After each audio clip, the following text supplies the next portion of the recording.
Nasib kita ditentukan oleh apa yang telah kita lakukan semasa hidup kita di dunia ini. Bismillahirrahmanirrahim.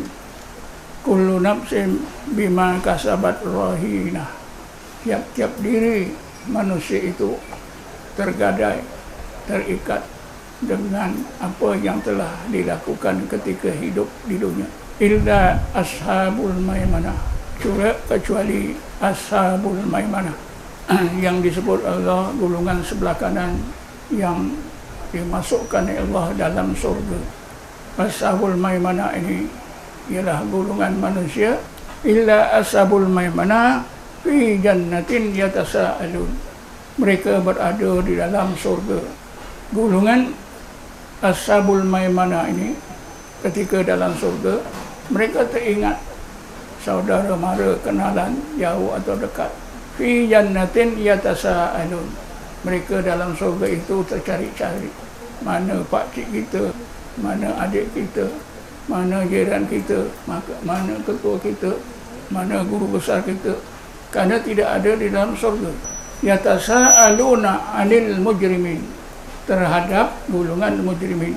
Jadi orang mukmin yang dimasukkan oleh Allah dalam golongan mujrimin, mereka ini tidak ada di surga, mereka di dalam neraka. Walaupun mereka dalam neraka, saudara mara, kenalan jauh dekat, mencarinya di mana? Di mana? Didapati dalam neraka. Maka golongan ashabul maimanah tadi bertanya, masalakakum fi saqar, kenapa Pak Uda masuk dalam neraka ini? Macam mana Pak Cik? Macam mana? Apa sebab? Maka mereka golongan mujrimin ini yang dimasukkan ke dalam neraka menjawab, qalu ma naku minal musallin wa lam naku minal musallin wa lam naku nut'imul miskin wa nahnu nakhudu ma'al khaidin wa nahnu nukadzibu bi yaumiddin hatta atana al-yaqin. Mereka menjawab, kami dimasukkan dalam golongan mujrimin, kemudian diletakkan di dalam neraka ini kerana kami tidak menunaikan solat.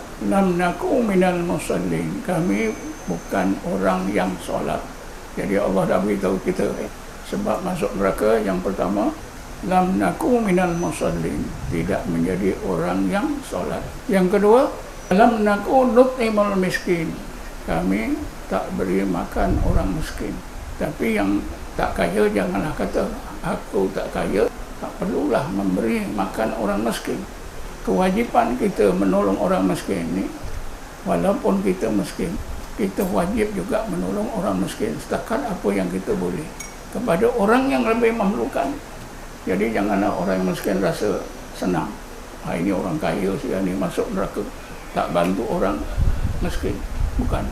Kemudian yang ketiga, tuan-tuan, yang ketiga ini kita ambil perhatian. Wa nahnu nakhudhu ma'al khaidin, kami dulu hidup di dunia berlarut-larut dalam dosa, tak sedar. Ini kita yang kita takut.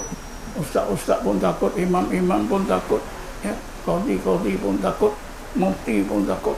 Pasal apa? Berlarut-larut dalam dosa, tak sedar. Apa sebab, tuan-tuan? Bila seseorang itu berlarut dalam dosa tak sedar, sebabnya ialah hatinya itu ghaflah.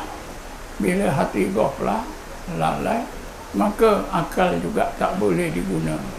Sebab itu Allah berfirman, Bismillahirrahmanirrahim, wa laqad dara'na li jahannama katsiran minal jinni wal insi lahum qulubun la yafqahuna biha wa lahum a'yunun la yubsiruna biha walahum adhanun la yasma'una biha ulaika kal an'am bal hum adallu ulaika humul ghafilun. Sesungguhnya kami, Allah, sediakan untuk isi neraka itu ramai di kalangan jin dan manusia, yaitu jin-jin dan manusia-manusia yang diberi oleh Allah hati, tapi mereka tak mampu menggunakan hati mereka untuk memahami kebenaran Allah. Mereka juga diberi pandangan mata, tapi mereka tak mampu menggunakan pandangan mata mereka untuk melihat kebenaran Allah. Mereka juga diberi pendengaran telinga, tapi malamnya mereka tak mampu menggunakan pendengaran telinga mereka untuk mendengar kebenaran Allah. Ulaika kalan'am, mereka itu seperti binatang ternak, kambing, lembu, ayam dan sebagainya. Bal hum adallu, bahkan mereka itu lebih buruk lagi berbanding dengan binatang ternak itu. Ulaika humul ghafilun, mereka lah orang-orang yang merhati ghaflah. Jadi berlarut-larut dalam dosa ini puncanya ialah ghaflatul qalbi. Bila hati ghaflah, berarti hati itu mati. Bila hati itu mati, jadi keras. Bila hati mati dan keras, maka terlibat dengan dosa-dosa besar. Seperti dalam Quran cerita apa itu Yahudi, bangsa Yahudi. Bismillahirrahmanirrahim. Wa la takunu kalladzina utul kitaba min qablu wa tala aimul amadu faqassat qulubuhum fakatsirun minhum fasikun. Janganlah kamu wahai umat Muhammad menjadi seperti orang Yahudi. Mereka dikurniakan oleh Allah kitab Taurat menerusi Nabi mereka Musa alaihissalam.